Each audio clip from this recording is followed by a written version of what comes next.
I just hope that, you know what, we're better off being open. We're better off having the opportunity to showcase our films to our audiences than being closed. The situation is not ideal for anyone. I don't believe it's ideal for the studios. But, I'm just grateful that we have products to show.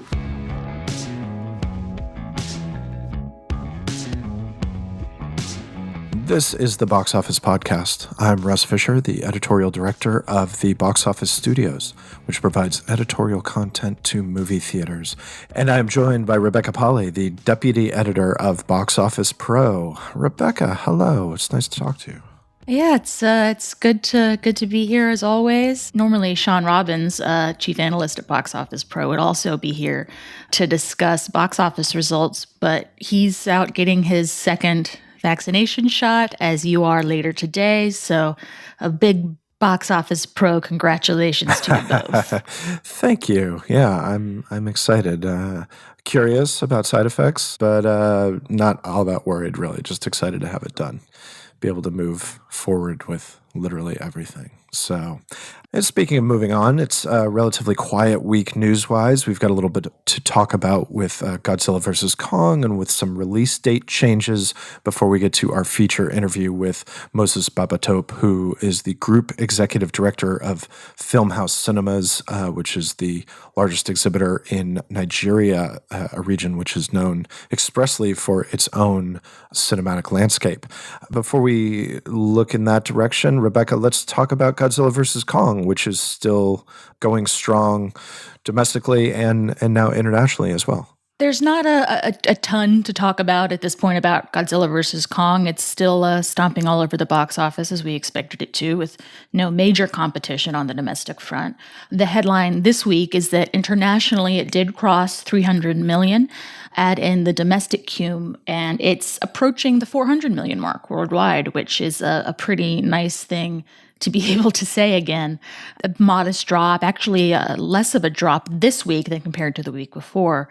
But of course, in terms of box office, we're really looking ahead to next weekend, to the performance of Mortal Kombat and of Demon Slayer, which is having its U.S. release for the first time after having broken the 17-year record for highest grossing film in Japan. So box office front, not a lot going on, but I'm fine with having a quiet week if I know we're having movies coming out in a few days. Yeah, exactly. Having movies coming out is terrific. I'm actually sort of excited about both of those films. I had to write about Demon Slayer a little bit, and I'm consequently have been watching the anime series, which is, I'm not a big anime guy, but I've been enjoying it, and now I'm curious about the movie. So, and obviously I'm going to see Mortal Kombat. We are hearing that Demon Slayer is doing pretty well in ticket sales, right? That's what I've been told as well. So, I'm curious. We mentioned it briefly last week, I think, but I'm curious to see what sort of breakout potential it has. It's a specialty title, but we'll see what it does within the context of the parameters of a specialty title like that. And speaking of upcoming releases, we do have not anything remotely like the seismic changes we reported on in last week's podcast, thank God. But there have been a few changes, and actually they're pretty positive, I would say, Ross. Yeah, I would think so. The big announcement is that Focus Features has Downton Abbey 2 coming on December 22nd. I've never watched it at all. It's not a judgment. I've just never seen it. So it's not so much your beat. I'm not surprised. I like the, let's call it the Masterpiece Theater approach. It has a phenomenal cast and has certainly made the careers of more than a few people. So, yeah, it's just a show that I never got around to. Consequently, when the movie came out, I didn't get around to that either. It's my own shortcoming. It's very soap opera-ish as a property, which, your mileage may vary on that. Obviously, the first movie did better than expected, I think, for a lot of people theatrically. And it was a good, fun time. There were good costumes. There were fancy people, Yeah, what more I do could you use need? it right now. Exactly. And speaking of soap operas, F9 is now coming out on May 21st in China. The greatest Shakespearean tale of our age. Hey, I'll tell you what, if the Fast and Furious movies are not soap operas, I don't know what they are. They're just soap operas with car chases. It's like characters die, they come back to life. Han is back. This is fantastic. But it's a soap opera, and I think that's in part why it's done as well as it has internationally, because it's got those sort of chewy, big drama beats that everybody kind of enjoys, along with all of the car chases and I guess, like Downton Abbey, a lot of pretty people in extravagant costumes, just slightly different ones. Maybe they could be part of the same shared universe. There you go. Hey, you know what? Universal owns Focus. It could all come together. I think F10, obviously they go to space, and maybe F11, they go back in time and they end up at Downton Abbey. Call me. I can come up with a pitch deck for this really, really quickly. Like by this afternoon, I can have it together. But regardless, F9, May 21, China, that's a month before it hits domestically. It's also going to hit theaters in Russia, South Korea, Hong Kong, Taiwan, Singapore, Vietnam, and markets in the Middle East during May, all of which is great. Does raise one question, Rebecca, when we see this sort of release internationally for a massive movie like this, coming well ahead of a domestic release, people start to talk about international piracy and what effect that could have on the movie's box office. Where are we on that question? I mean, I think we're at the same point with that question as we have been for months, in that we don't know. Like, yes, the fact that this movie is going to be floating around for a month in a variety of markets before U.S. gets to see it, certainly that means that we could see piracy here.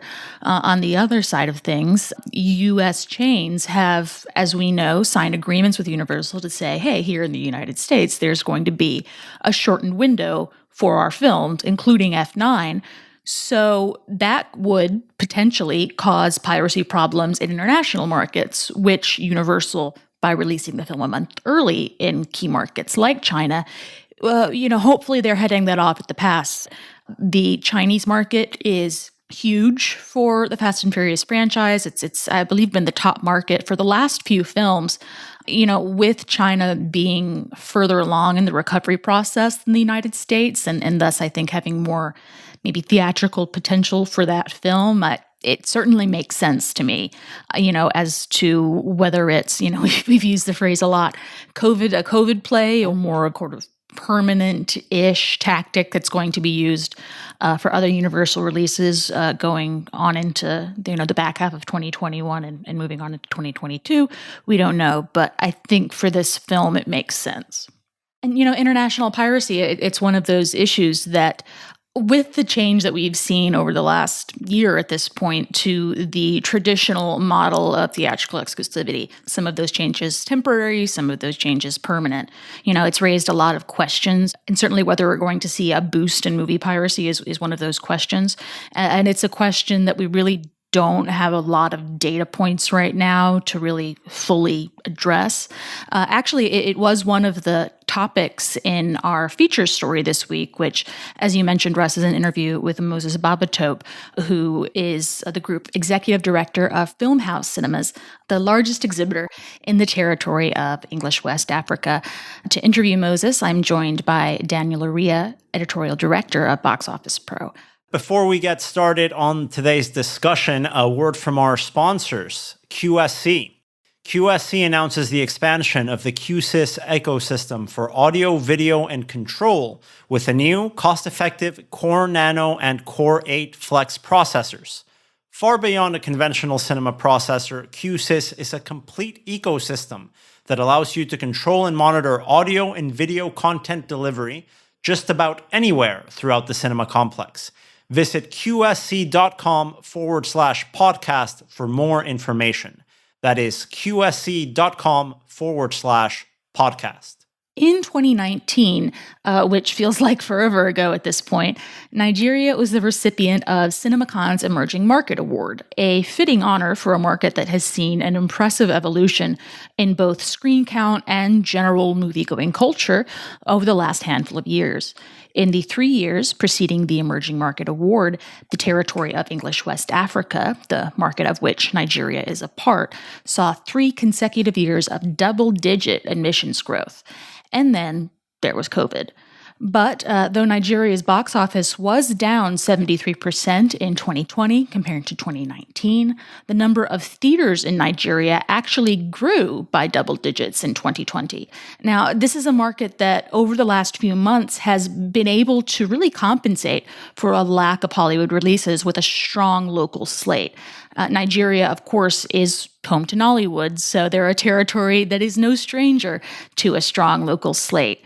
Their tradition of local filmmaking, as well as a willingness of local stars and creative talent to really take to social media and utilize their followings to drum up support for movie theaters, has helped the Nigerian exhibition market immensely in its recovery from COVID-19. Moses, thank you so much for joining us.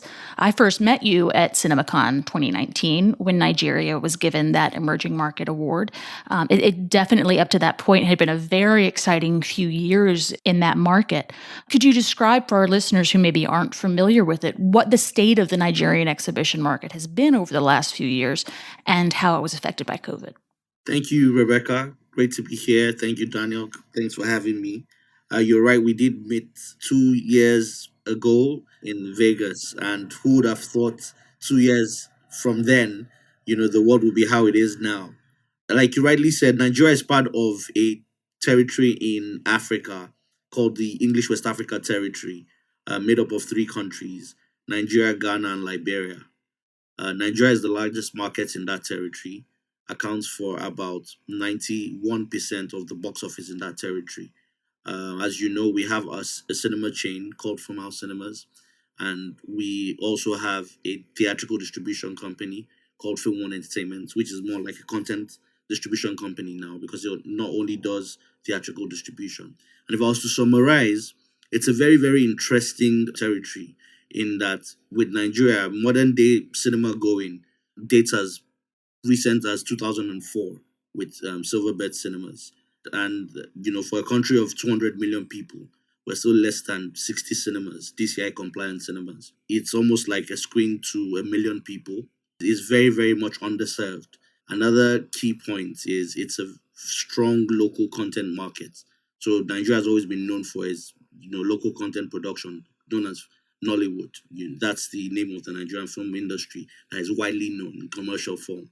The cinemas have thrived playing Nollywood films in the last 2 years. It was very, very critical to the growth that was recognized by by Comscore and indeed by CinemaCon to get us the award, the 2019, where we were named Emerging Market Award winners for that time. So it's a market, like I said, growing market, still fairly recent in terms of cinema going and cinema going culture, has a strong local content base in terms of creation, local content base also in terms of consumption.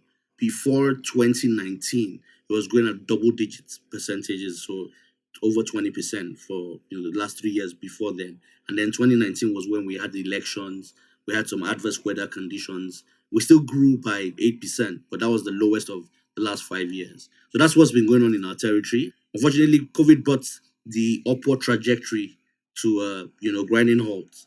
No one was expecting it. And in our markets, it was a lot more painful because unlike other mature markets, there are not just subsidies or palliatives or respites or some kind of plan to help restore the industry, particularly, industries like ours that show good prospects. Unfortunately, we didn't have anything like that in Nigeria. Our neighboring country, Ghana, is still shut down. They've not been open now for over a year. And Ghana is about 8-9% of the territory. So it shows you where we are in terms of government and institutional support for the sector. Fortunately for us in Nigeria, we have a strong trade association called the Cinema Exhibitors Association of Nigeria, which work together to really, really engage government at the state and federal level. I'm also secretary of the association, and we're able to find a way after 7 months to get cinemas up and running again. Unfortunately, we were 70% down last year, but we found a way to galvanize everyone. Most of our members have opened their cinemas again. I think it's just only a few cinemas, if at all, that have been shut. I don't think anyone has gone bankrupt. And as we are in 2021, we're beginning to see some, signs of recovery, and we hope that it lasts. And one of those signs of recovery, Moses, looking at the number of new screens and new sites coming into the market, it seems even though we saw that 70% plus drop in box office in 2020 in Nigeria, it seems that new cinema screens and new cinema sites, they're still on an upward trajectory, maybe not at the same pace, but there are still more cinemas coming to this underserved market. Correct, Daniel. Absolutely spot on. That was one of the highlights for us. And if we widely circulated what has now become an industry reference point or industry publication, the yearbook, which we compiled together. And one of the big highlights for us last year was the tenacity and willingness of developers and investors and people that love the sector to still get involved in it. So we had a good number. I think it's been a while we've had that number of new openings, last year, either before the pandemic. A lot of them was post the pandemic, a lot of them opening. And we're seeing a lot of appetite for that, this year. I think everybody is very, very clear that the entertainment sector in Nigeria is, full of potential. And we're just scratching the surface at the moment. In terms of retail developments as well, a lot of the developers are beginning to see that there's a proliferation of supermarkets around. You have community supermarkets and all that. But cinemas, it's not quite there yet. But cinemas represent a very important anchor in their mall development. So there's a lot of cinema incorporation, as opposed to 6-7 years ago where they were not too sure, data points didn't really exist. That is the case now, where we have data points now, confirming the fact that, cinemas do, attract people to the malls. So we're really happy about that. It says again a lot about the resilience of the Nigerian people, but the Nigerian businessman as well. And it also says that if there were no demand, there won't be, cinemas coming up. So it shows that people do want to go out to the cinemas. And we're excited about that. What we would want is an acceleration of the growth in cinemas so that we can also find commensurate investments in marketing of, films coming out in cinemas. I think that's the next layer. As we're getting the infrastructure sorted, the next layer is getting marketing of these locations and marketing of the film showing in them, in such a compelling way that people would then want to really, really, be part of the experience. Marketing is something that was brought up in that yearbook that you mentioned, and a link to that will be on the podcast website. In terms of marketing, I wanted to ask you about your experience marketing Nollywood films in 2020, because you don't have a lot of studio films coming in from Hollywood with their $1 million marketing budgets. In a pandemic era or post-lockdown, so we're still in the pandemic, but we're no more locked down, we had to think about marketing very differently. I said to my guys, we need to come up with a concept called health and safety marketing. And what I mean by that is making the consumer, making the cinema goer, making them feel very safe in going out to watch a Nollywood movie in the cinema. So it was important to incorporate a lot of that messaging in a lot of the marketing communications going out. So everything from a little as, wow, we're going to be showing this on the big screen, but don't forget your masks. We're going to have a great premiere of this. Please make sure you're wearing your masks. You're at the premiere and we're enforcing social distancing. So we wanted to take away the fear factor. Remember, a lot of people, do want to come out, but there's a fear factor that this thing, look, particularly in enclosed spaces. So we had to incorporate, health and safety, topics. We had to incorporate, the COVID-19 protocols into our marketing communication. That was very, very, very important for us. It was also important for us to make use of the growing, what I would call, it's almost like a religion in terms of social media engagement that a lot of our celebrities and a lot of our, filmmakers have now. It's a cult following that they have. We needed to think differently about how we use that, to our advantage. When it looked like the lockdown was being prolonged, we had a rallying call of various actors and actresses and filmmakers using their social media forum to really kind of put the word out that, look, we don't have palliatives, we don't have any support system like we have in the West, welfare system. All we have is these cinemas and a few other outlets for the cinema industry to be, for the film industry to be viable. And basically, when it came to the releases of their films, we had to emotionally connect with the audiences again. And look, guys, this is how we're surviving. Come support us in the cinemas. We've been locked for 7 months. Give us a chance to show to you that in the 7 months of the lockdown, we've been very creative. We've been working hard to give you films that can entertain you. And I have to say, the last quarter, really, it was Nigerian films that were saviors of the day. In the last 6, 7 months, Nigerian films have actually helped the cinema industry in English West Africa stay alive. Because we had a strong local industry, we were able to localize our marketing. We were able to incorporate health and safety into our marketing and the COVID protocols into our marketing. We were able to get the Nigerian films to perform well in the cinemas and drive audiences back. I love speaking with you for a piece I did on boxofficepro.com on local content about one film, Fate of Alakada, which ended up being the #1 by box office Nollywood 2020 release. And I was shocked to find out that between when you decided when you were releasing it and when it was released, it was a week that you had to market this film, and largely because of social media and because of the people involved in this film really going out there and supporting it. Like, it became the highest grossing Nollywood film of 2020, and you had a week to market the thing. We had a few days. In fact, we were not sure whether some cinemas outside, when we got the green light to open cinemas, it was first outside Lagos. Lagos is like LA or New York. Like, Lagos is 50% of, the Nigeria's box office. So we needed Lagos to be open, and we didn't know till a few days. I think about 5 days to release. And we knew there was no point spending on, out of home, no point start making standees, because we don't have the amount of days to get them out and to get them seen. So we had to go to social media, and thankfully we're working with a great partner and producer and star actress that took it on her head and went all out with our 6 million plus followers to say, you guys have to come see my work. I have to also correct, Alakada was one of the highest grossing films, but was not actually the highest grossing film of 2020. It was a film called Omogeto, another Nigerian film, which we released. But Fate of Alakada definitely set the tone.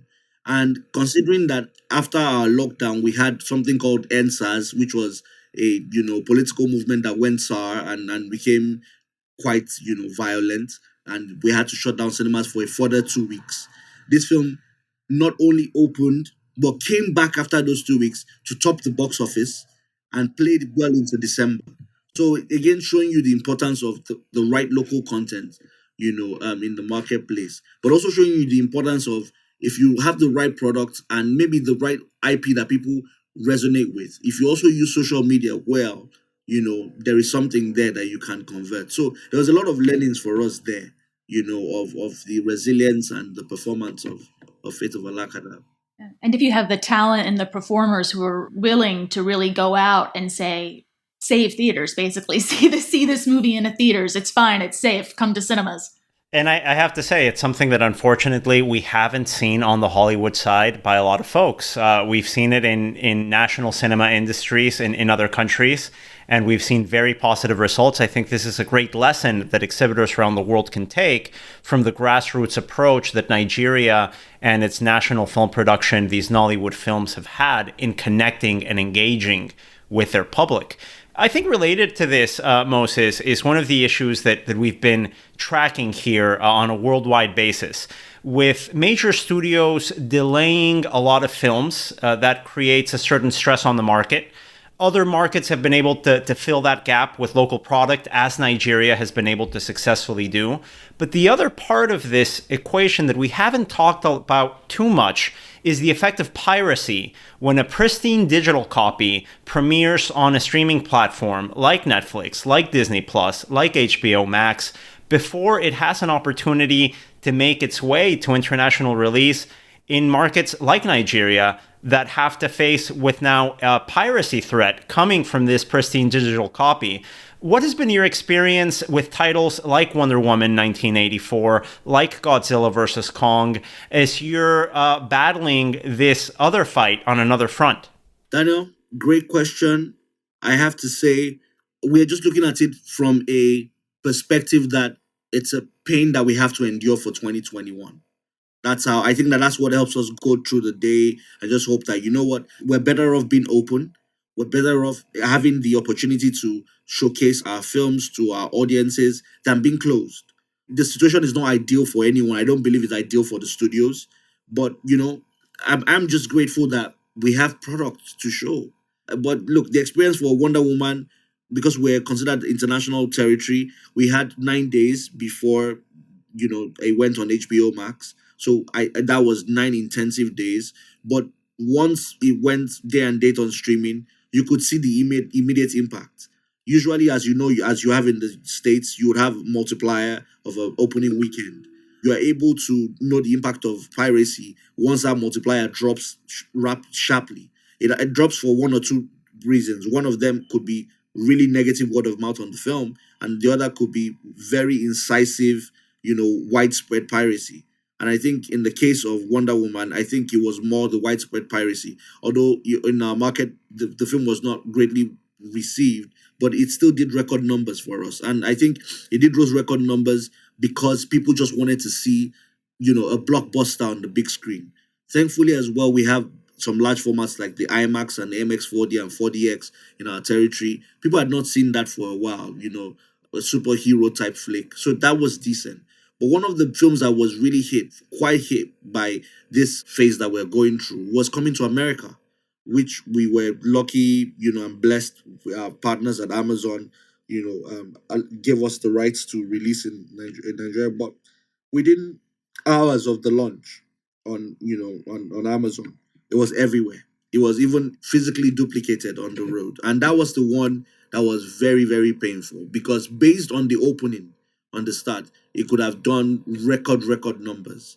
But I mean, this was a film where people were asking, why are you going to see it in the cinema? I have a copy of it in my laptop.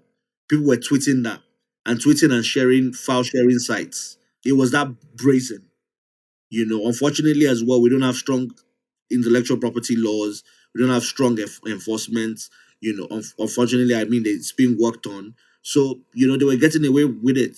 One of the issues we used to have before, Daniel and Rebecca, was physical piracy, more discs.